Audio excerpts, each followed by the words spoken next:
We'd like to welcome you to the George Ramos display and dedication. My name is Tracy Campbell. I was a student here, and I met George not only on campus, but met him when he started the advisory board, the Journalism Department Advisory Board, where several of us just commenced our meeting. He was the first chair of that board before he came back and became chair, and then I became chair of the board. So George and I go back about 30 years, but our real connection was this place, was the green and gold, and our passion for that. I'm joined today by Sandra Gonzalez. Nina? Sorry. And I was just going to say, they have traveled a long way to be here with us. Nina is a graduate of Cal Poly in George's era. Sandra? Sorry, a little tired this morning from last night's cocktail party. That was fun. Sandra has known George about 20 years or 30. Probably more like 30. So we are here to share with you, dedicate this wonderful display for George, and share with you a few thoughts about our friend, who we've each known for about 30 years. And we will honor George formally tonight at our gala dinner, but we wanted to share a little bit of story and a little bit of background of why we're here today. I made a few notes just to make sure I wouldn't miss anything, and if I start to cry through them, I've cried over the last month as I've been trying to write these. So if I do that, I'm going to ask Nina or Sandra to jump in. There are a lot of mementos in this case. Please spend some time. There's his notebook, there's his recorder, there's his Pulitzer. George was not only a tough and fabulous reporter, he was a Pulitzer Prize winning journalist. He was a professor here, he was our department chair, but he was a wonderful, wonderful man. And you knew exactly where you were with George. There was no gray. He was black or white.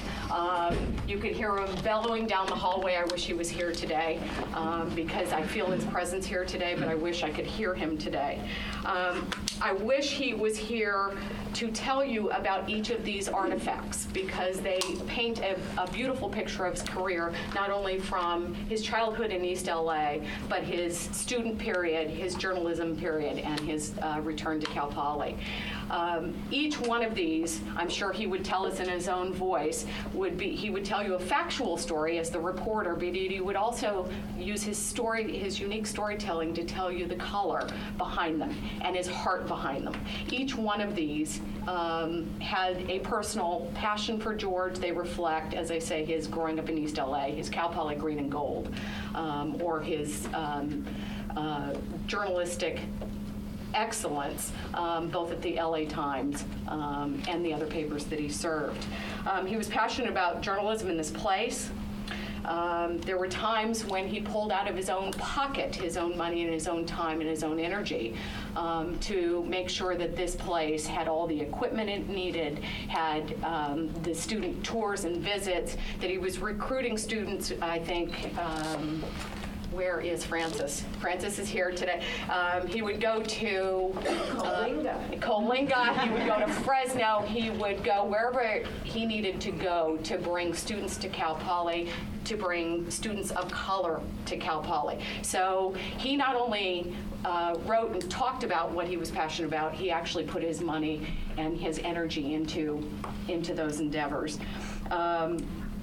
I wanted to tell you one of the personal stories, because we'll hear a lot more about his professional ones tonight. One of the personal stories I have that was very meaningful to me as a student and as an advisory board member over the last 20, 30 years. There were times when this department faced kind of a bleak future. And we heard that at times that President Baker was considering closing up the department. And we would have very bleak advisory board meetings and discussions about it, and morale was low. And I heard this one day from pretty much standing right where I am, and he said, "Kiddo, let's go." And what that meant was, for George, in his tennis shoes and his green shirt, if all of you remember his tennis shoes and his green shirt, we marched up to President Baker's office. We didn't have an appointment.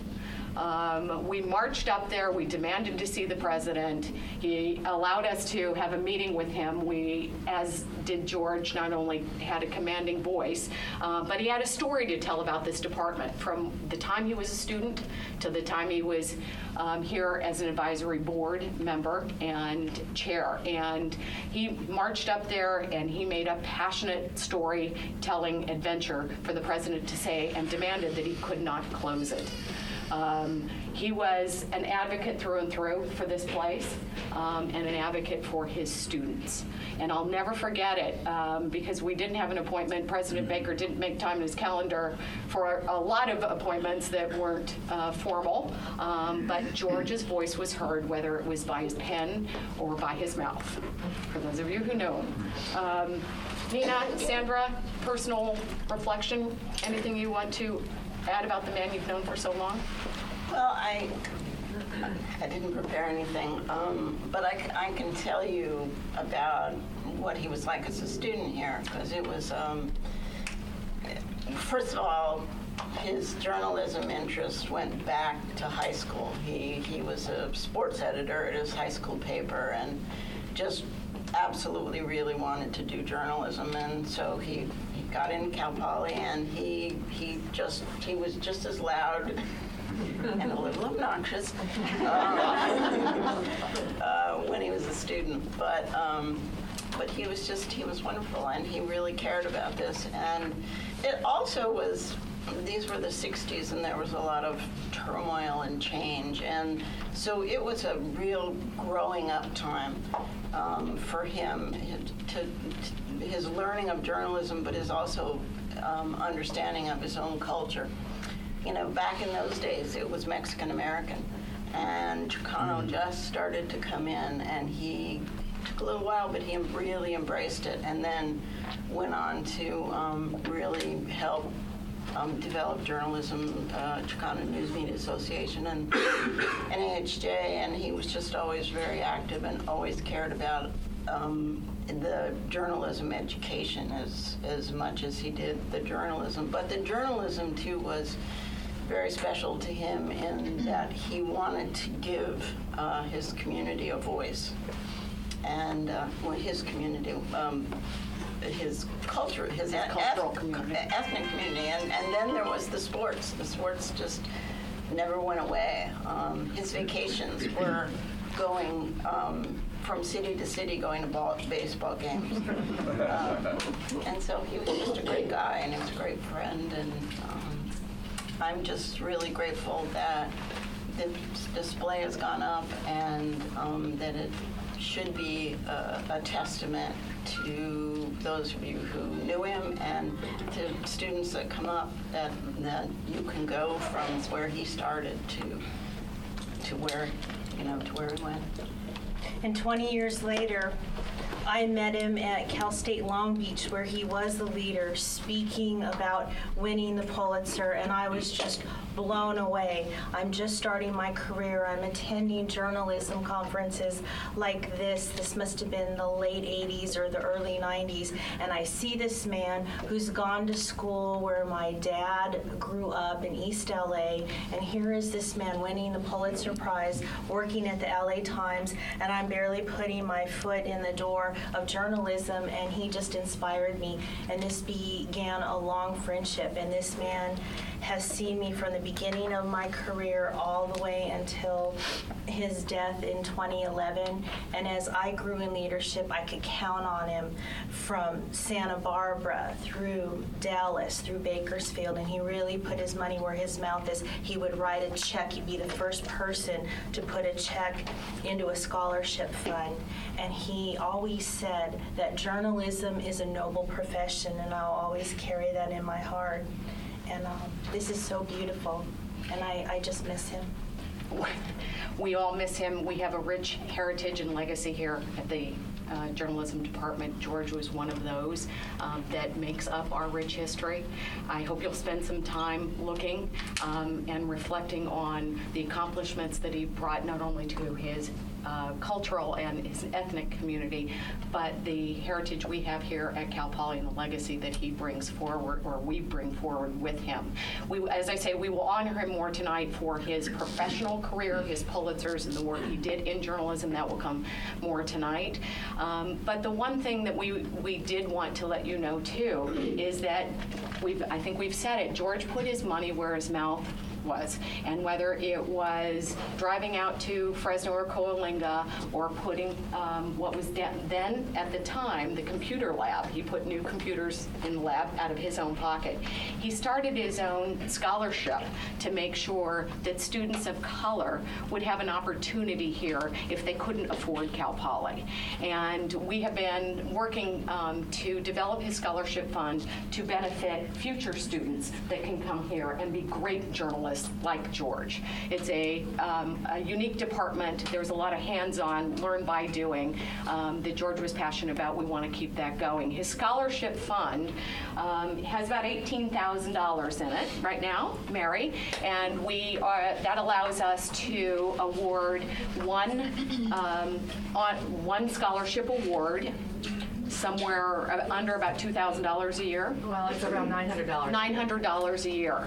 And what George would love most is to see that scholarship fund to increase to be able to support and help students of color come here. We were just discussing this in diversity and inclusivity, and that's what he did every day on the road going to Fresno. That's what we want to continue in his work in his scholarship fund. So today, not only are we dedicating all of his memorabilia and again honoring our legacy and the passion that George brought to this place. We are honoring him tonight in his professional career. We're launching a year-long development project to add to his scholarship so that we can at least raise it to about $30,000 and at least maybe help 2 students or 3 students or 4 students, because that's really what George's passion was student education. And the best way we can honor him, he'd kind of be a little, I think, annoyed if he knew we were standing here today. Very annoyed. He'd be a little pissed, but what he would be happy about is if we are able in the future to take what he was passionate about, which is students, and continue their education. So if you have an opportunity, if you're feeling the love for George, as we do, or feel like you'd like to make a contribution to help students, please do so. We can help you do that. I hope you're coming to the gala tonight because this man was part of 3 Pulitzer Prize-winning teams. He wrote about passionately and factually about what he loved, the streets of LA. You'll hear more about that tonight. So I hope you'll join us tonight. I hope, if you don't mind, I'm putting in a little plug to write a check. But know that he is a character.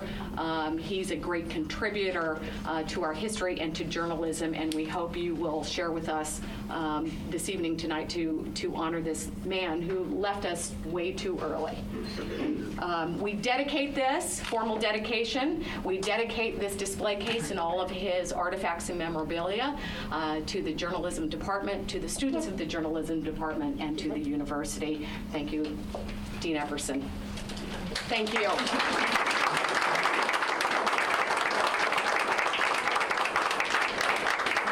He would be really very proud to think that there was a scholarship fund.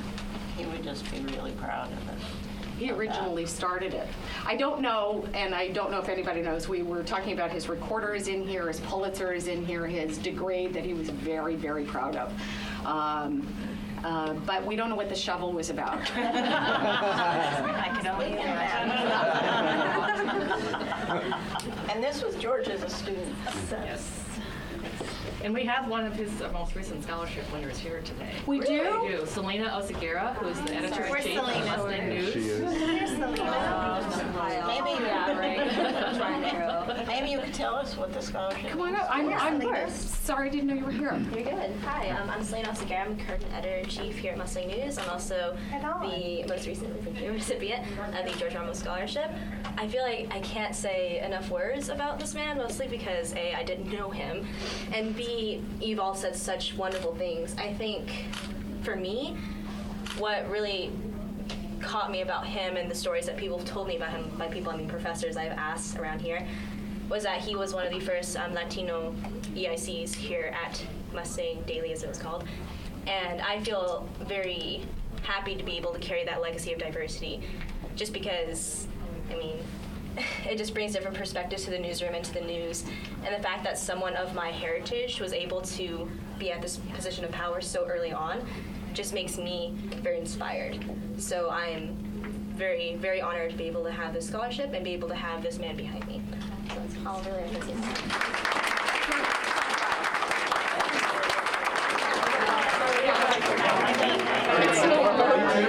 Where's the Pulitzer? It's right